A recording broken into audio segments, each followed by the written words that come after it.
Before you keep scrolling, can I just encourage you real quick?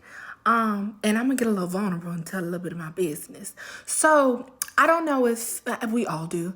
If you're struggling with anxiety right now, if you're struggling with just feeling overwhelmed, if you kind of had this feeling like everything's too good, is the other shoe about to drop, like, when things just are too great, you just seem like something is about to happen. And it could be related to trauma, PTSD, things we've been through, some unhealed wounds, some just PTSD in general. But God reminded me of this a few months back, and I want to say I may have talked about it, or maybe I haven't. But on this Tuesday, I really, really, really, really, really want somebody to get this particular thing, because anxiety, yes, can be a mental disorder, a diagnosed mental disorder, and then sometimes it can be a different spirit that's operating. Don't cuff me. Go research for yourself.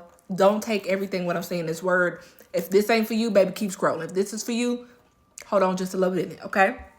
Yes, the word says be anxious for nothing, but through prayer and supplication with thanksgiving, make your requests known. But it does not erase the fact that as human beings, we will still have anxious moments, feelings of being overwhelmed, just, not too sure, not used to resting in God, or used to resting when things are actually still, when things are not necessarily happening. And even if things are happening, you're still just not used to just being still and not being moved by what's happening. And this is what the Lord revealed to me, right? So in college, a long time ago, I'm getting old, a long time ago, my grandma used to make me, she would remind me all the time, like, go read Psalm 23. Now, at this time, my relationship with God, my relationship with Jesus in general was through my grandmama. I would have a dream and be like, Grandma, what does dream mean? Grandma, I heard this, what does this mean? Grandma, I shouted and spoke in tongues for the first time, what that mean? Like, it was... Listen, I grew up, had to get to know Lord for myself. However, she would always remind me to read Psalm 23. We know it's a very popular scripture, but sometimes I think because we know it so well, we forget that there's still fruit and meat to eat from this chapter. And every single verse: the Lord is my shepherd, I shall not want. He makes me lie down in green pastures. He leads me beside still waters. He restores my soul. He leads me in paths of righteousness for his name's sake. Yea, though I walk through the valley of the shadow of death, I will fear no evil, for you are with me. Your rod and your staff, they comfort me. You prepare a table before me in the presence of my enemies. You anoint my head with oil. My cup overflows. And this is the revelation: surely goodness and mercy shall follow me all the days of my life. Okay?